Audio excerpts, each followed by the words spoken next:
Warzone की तस्वीरें दिल दहला देने वाली हैं, लेकिन अमेरिका ने यह मंजर पहली बार नहीं देखा। अमेरिका और मिडिल ईस्ट जंग का रिश्ता काफी पुराना है। खाड़ी युद्ध हो या फिर सीरिया और इराक की सिविल वॉर, अमेरिका ने जब जहां जो चाहा वो किया। लेकिन एक देश पिछले कई सालों से अमेरिका की आंख में खटक रहा है। क्या अमेरिका इजराइल युद्ध के जरिए ईरान को कोई बड़ा मैसेज देना चाहता है?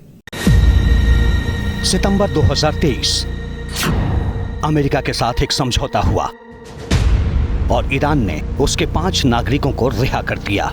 बदले में अमेरिका ने ईरान के जब्त किए गए $6 अरब लौटा दिए। ये वो रकम है जिसका जिक्र इजराइल हमास युद्ध के बीच सबसे ज्यादा हो रहा है।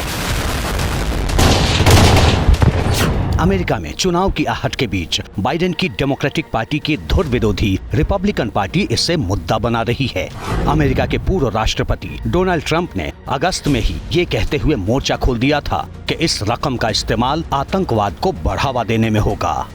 Biden is giving $6 billion to the world's leading state sponsor of terrorism. Biden's ransom payment will be immediately used to stoke violence, bloodshed, and mayhem throughout the Middle East. अब Israel पर हमले के बाद हमास को Iran की शह का दावा किया जा रहा है।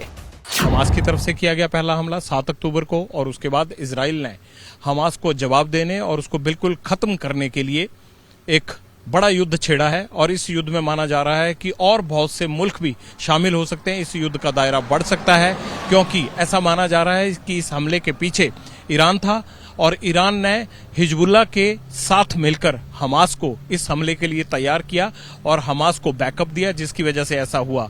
इजराइल ईरान से तो अपनी दुश्मनी रखता ही है, लेकिन अमेरिका का साथ मिलने के बाद इजराइल कोई कमी नहीं छोड़ना चाहता। इसलिए बैटल ग्राउंड से लगातार हमास पे हमले किए जा रहे हैं। पहले ईरान से समझौता और अब हमास की पीठ पर ईरान का हाथ होने के दावे अमेरिका की बाइडेन सरकार पर सीधे सीधे सवाल उठा रहे हैं। सबसे बड़ा धक्का बाइडेन की छवि को लगा है। माना जा रहा है कि इससे उबरने के लिए बाइडेन सरकार अब ईरान को घेरने की तैयारी में जुट गई है।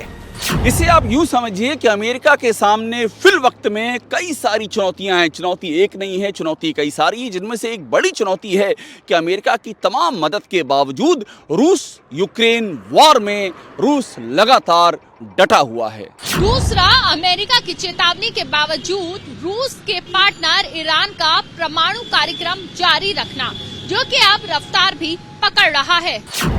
पिछले कुछ वक्त में ऐसे कई मौके आए जब ईरान और अमेरिका के बीच तनातनी साफ तौर पर बढ़ती दिखाई दी। बाइडेन के कार्यकाल में खाड़ी में अमेरिकी सैनिकों की लगातार बढ़ती तैनाती इसी का नतीजा है। अमेरिका ने ईरान पर नजर रखने के लिए हजारों सैनिक तैनात किए हैं। सबसे घातक स्टील्थ फाइटर जेट F-35 की भी तैनाती की गई है। इसके बावजूद न तो ईरान का परमाणु कार्यक्रम रुका और न ही वो स्ट्रेट ऑफ होर्मुज में अमेरिका के आगे झुका। यानी कि मिडिल ईस्ट में जो ईरान की बढ़ती हुई ताकत है वो सीधे तौर पर अमेरिका को चुनौती देने लगी है और अमेरिका को ये कतई मंजूर नहीं है। फिर चाहे अमेरिका के खिलाफ लेबनान के आतंकी संगठन हिजबुल्लाह का सपोर्ट हो या फिर सीरिया में अमेरिकी विरोधी सरकार बशर अल असद की सत्ता का बचाव। मिडिल ईस्ट में रूस और चीन की एंट्री और ईरान की बढ़ती ताकत ने अमेरिका की महाशक्ति वाली छवि पर सीधा वार किया है। रूस की मदद से ईरान ने सीरिया में बशर अल असद की सरकार बचाई, तो अमेरिका के निकलने के बाद इराक पर ईरान की पकड़ मजबूत हुई। वहीं चीन की दखलंदाजी के बाद सऊदी अरब और ईरान के रिश्ते भी सुधरे हैं। ये जो टाइमलाइन है, ये टाइमलाइन मिडिल ईस्ट में अमेरिका के घटते हुए रसूख का जीता जागता सबूत है और अब अमेरिका इसी रसूख को रिक्लेम कर रहा है। वो इसे फिर से वापस पाना चाहता है। हालांकि माना जा रहा है कि अमेरिका के लिए मिडिल ईस्ट में अपना रुतबा दोबारा हासिल करने का रास्ता उतना भी आसान नहीं है, क्योंकि ईरान, सीरिया, यहाँ तक कि इराक भी रूस के करीब माने जाते हैं। जबकि मौजूदा वक्त में रूस के साथ मजबूती से खड़ा दिखाई देने वाला चीन भी मिडिल ईस्ट पर पकड़ मजबूत कर रहा है। दूसरा, खाड़ी में अमेरिका का मजबूत पार्टनर सऊदी अरब भी अमेरिकी टेक्नोलॉजी पर पहले जितना निर्भर नहीं है। तेल रिफाइनरी टेक्नोलॉजी के मामले में तो सऊदी अरब आत्मनिर्भरता की ओर बढ़ रहा है। ऐसे में सुरक्षा ही एक वो बड़ी वजह है जो कि मिडिल ईस्ट में अमेरिका को प्रभावी बनाए रख सकती है। शायद यही वजह है कि जब इजराइल हमास के खिलाफ युद्ध लड़ रहा है, तब आक्रामक रूप से फ्रंट पर आ चुका अमेरिका मेडिटेरियन सी में जंगी बेड़ा तैनात कर चुका है और तेल अवीव से कतर तक डिप्लोमेटिक चैनल खोल चुका है। फारस की खाड़ी से भूमध्य सागर तक अमेरिकी घेराबंदी संकेत है कि उसके निशाने पर हमास नहीं, बल्कि उसके पीछे खड़ा ईरान है।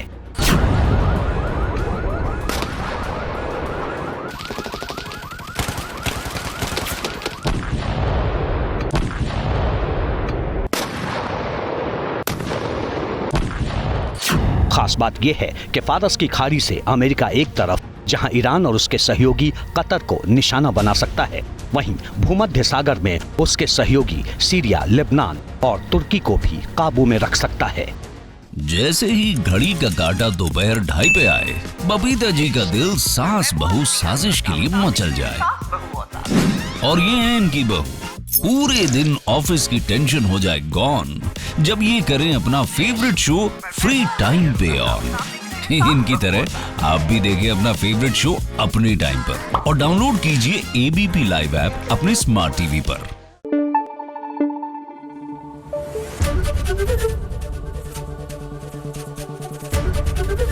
एबीपी न्यूज आपको रखे आगे।